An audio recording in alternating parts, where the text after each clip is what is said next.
महबूबा मुफ्ती जी, आप खुद जो हैं कानून की तालिब इल्म रही हैं, आपने खुद LLB की डिग्री हासिल की है, इसलिए आप यहां पे कोई एक्सक्यूज नहीं दे सकती। मामला अदालत में उस बात पर आया था कि कश्मीर के कुछ कैदियों को बाहर की जेलों में क्यों रखा गया है और मुतालबा किया गया था कि सब कैदियों को वापस कश्मीर की जेलों में मुंतकिल किया जाए।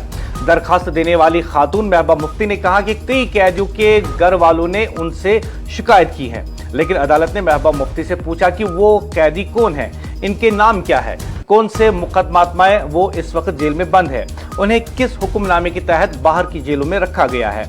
इन सवालों का कोई वाज़ह जवाब महबूबा मुफ्ती ने नहीं दिया। पूछा महबूबा मुफ्ती से कि ये आवाम आखिर कौन है, तो कहा गया कई कैदियों के घर वालों ने मुझसे राब्ता किया। यानी महबूबा मुफ्ती ने बताया अदालत को कि कई कैदियों के घर वालों ने PDP की सदर महबूबा मुफ्ती से राब्ता किया। अदालत ने कहा नाम बताइए, अदालत ने कहा कि उनके नाम बताइए, लेकिन एक भी नाम सामने नहीं आया। खामोशी वहां पे रही और किसी एक कैदी का जिक्र नहीं हुआ, किसी एक जेल ट्रांसफर की कॉपी नहीं दी गई, तो अदालत पूरे निजाम पर हुक्म कैसे दे? ये कानून है, जज्बात नहीं। अदालत ने एक और बात नोट की, दरखास्त देने वाली एक सियासी लीडर है, अपोजिशन में है। अदालत ने साफ कहा कोर्ट रूम सियासी स्टेज नहीं, यहां अवामी हमदर्दी नहीं, कानूनी बुनियाद देखी जाती है। अगर वाकई किसी कैदी को मसला है तो वो खुद अदालत आ सकता है। मुफ्त कानूनी इमदाद मौजूद है, यानी बात बड़ी थी, सबूत सिफर थे।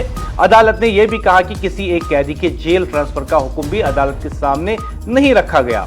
जब कोई खास हुक्म ही चैलेंज नहीं किया गया तो अदालत पूरे निजाम के लिए उमूमी हुक्म कैसे दे सकती है? महबूबा मुफ्ती जी, आप खुद जो हैं कानून की तालिब इल्म रही हैं, आपने खुद LLB की डिग्री हासिल की है, इसलिए आप यहां पे कोई एक्सक्यूज नहीं दे सकती।